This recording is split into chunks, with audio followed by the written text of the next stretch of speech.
Isa ka ba sa nahihirapang mag-ipon? Lagi mong iniisip, mahirap talagang mag-ipon, Ate Tintin. Lalo na ngayong ramdam na ramdam ko ang katumaran sa aking tindahan. Ikaw lang ba? Siyempre, kahit ako, ramdam ko rin yan. Pero dahil maganda ang topic natin ngayon, mga kasari, siyempre, maglalambing Ate Tintin. Pindutin mo na ang subscribe button na yan. Siyempre pa, mag-like ka na rin sa aking video. At sa mga datihan ko namang subscriber, please naman, huwag kayong mag-unsubscribe. Tayo nang mag-chismisan. So, ikaw ba ay tinamaan sa sinabi ko? Isa ka ba sa nahihirapang mag-ipon? Baka naman kasi ginagawa mo ang bagay na ito. Wag muna mga bagay lang muna, mga kasari. So, eto mag-real talk tayo. Mag-usap nga tayo. Ikaw na nanonood kay Ate Tintin. Alam ko kahit papano may ipon ka. Syempre, kung kayo ay katulad sa akin na may maliit na tindahan at kapag ganitong mga oras na walang customer, boring na boring ka, inaantok ka, tinatamad kang kumilos, nag-iisip ka, at kapag ganyan ang nararamdaman mo, syempre ang laging hawak mo ay cellphone. At kapag nahawakan mo ang cellphone, syempre scroll is life. At ganyan nga, pag scroll ka ng scroll, maraming patalastas si Lazada, si Shopee, si Temo. At ang mangyayari niyan, syempre magche-check ka kasi magandang patalastas. Diba? Iniisip mo, titignan ko lang muna at titin. Pero kapag nakita mo at maganda sa paningin mo, alam ko na susunod. Add to cart na. Sunod sa add to cart, syempre, iisipin mo, 2 piraso ang o-orderin ko. Nakailang ganyan ka ba kasasabi mo sa sarili mo, natitingin ka lang, pero ang nangyari, nag-add to cart ka na. At syempre, ang susunod niyan, abay, alam na, shipping is waving. Alam niyo mga kasari, ito hindi ko isinasantabi yung sarili ko. Kabilang din ako. Ako ay kagaya nyo rin. Pagka ganito na boring talaga, walang bumibili, payapang-payapa ang harapan ng tindahan ko, syempre nag-i-scroll ako. At dahil nga dyan, magaganda ang patalastas na nakikita ko sa Facebook. Diba? Pag tiningnan mo, syempre didiretso yan minsan sa Shopee, minsan didiretso yan doon sa app na Lazada. Kapag nakita mo, ay maganda pala ito.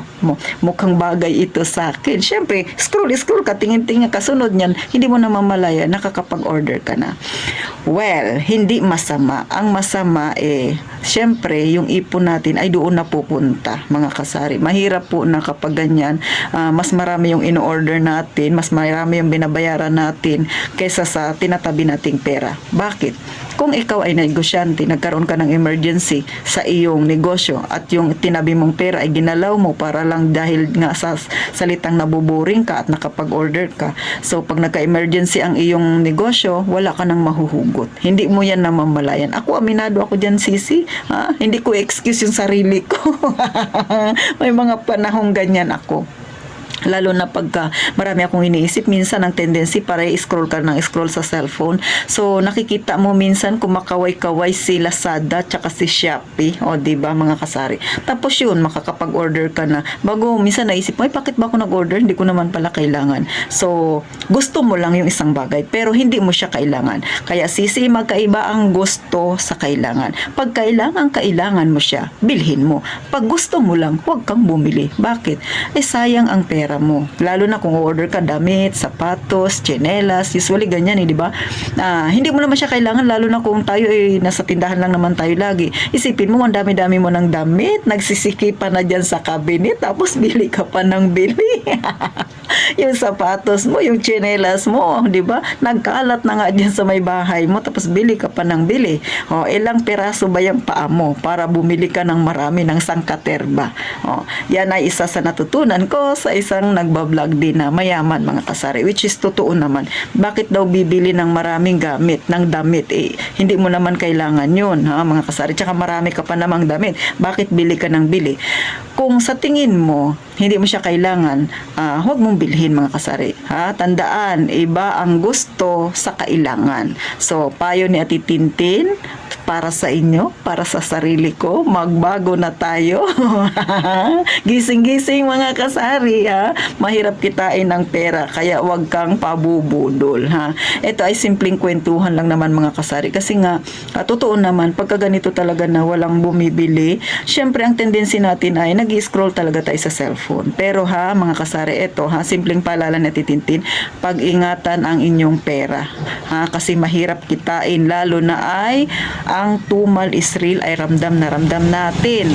Paalala lang yan na titintin sa inyo at sa aking sarili, kasi syempre nagmamalasakit din ako sa inyo, kasi nga marami sa atin na nagsasabing mahirap daw mag-ipon. Talagang mahirap mag-ipon kapag lagi kang nasa harapan ng application na yan, na Shopee at na app na yan, at na Shopee at saka Lazada mga kasari. Hindi, ulitin ko ha, hindi masama ang mag-order, hindi masama ang mag-online shopping kung sa tingin mo ay kailangan mo. Pero kung hindi naman kailangan, iwasan na muna yung pera na naitatabi mo, huwag mo munang bawasan, lalo na ngayon ang buhay natin papahirap ng papahirap. Baka magka-emergency ka, wala kang madudukot kasari. So hanggang dito na lang ang simpleng kwentuhan natin. Sana kahit papano natuwa kayo kay Ate Tintin na real talk ba kita sisi? Huwag kang mag-alala, parehas tayo.